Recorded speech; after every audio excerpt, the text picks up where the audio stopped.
রয়েছে সেই সমস্যাগুলো সমাধানের জন্য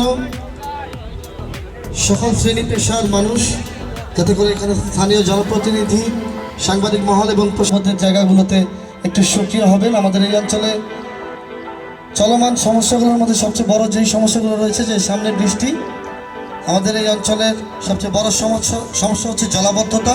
আমরা ঐক্যবদ্ধভাবে এখানে এলাকাবাসীকে নিয়ে এই সমস্যা সমাধানের জন্য আমরা ভূমিকা রাখতে পারি, সেটি একটি ব্যাপার। আরেকটি, বর্তমানে আমাদের এই অঞ্চলে যেই সমস্যাটি আগে খুব কম ছিল, এখন অনেক বেশি রয়েছে, যে জনপদের ভিতরে এটি সাংবাদিক মহল এবং প্রশাসনের একার পক্ষে সমাধান করা সম্ভব হচ্ছে না। এখানে আমার ফতুল্লা প্রেস ক্লাবের সম্মানিত সভাপতি বরেণ্য সাংবাদিক রহিম চাচা আছেন, তিনি এই অঞ্চলের কৃতি সন্তান। আমাদের এখানে উপস্থিত আছেন ফতুল্লা রিপোর্টার্স ক্লাবের সম্মানিত সাধারণ সম্পাদক মনির হোসেন চাচা, তিনি স্বনামধন্য সাংবাদিক।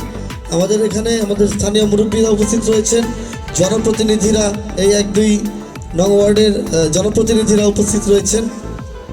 তারা চেষ্টা করছেন, সাংবাদিকরা লিখছেন, প্রশাসন চেষ্টা করছেন এই মাদকের কিশোর গ্যাংয়ের চাঁদাবাজির প্রকোপ থেকে মুক্ত করার জন্য আমাদেরকে, কিন্তু এলাকাবাসীর সহযোগিতার ছাড়া সেটা সমাধান করা সম্ভব না। আমরা গত পরশু থানার ওসি সাহেব এবং ইউনো সাহেবের সাথে এই ব্যাপারে আলোচনা করেছি। ওনারা বলেছেন, আশ্বস্ত করেছেন যে যদি আপনাদের স্থানীয় মুরব্বীরা আমাদের এই ব্যাপারে সহযোগিতা করেন, তাহলে আমরা এই ব্যাপারে কঠোর হস্তক্ষেপ রাখবো। এখানে যারা জনপ্রতিনিধি রয়েছে, সামাজিক নেতৃত্বের মুরব্বীরা রয়েছে, সাংবাদিক নেতারা রয়েছে, তাদের সকলের কাছ থেকে আমরা দিক নির্দেশনা আশা করবো। এই ব্যাপারে আমরা ঘুরে ঘুরে আমাদের এই 1-2-3 নং ওয়ার্ডের প্রতিটা পাড়া মহল্লার পঞ্চায়েত এবং মুরব্বীদের সাথে কথা বলেছি, তারা সকলে সহযোগিতা করবে বলে আশ্বাস দিয়েছে।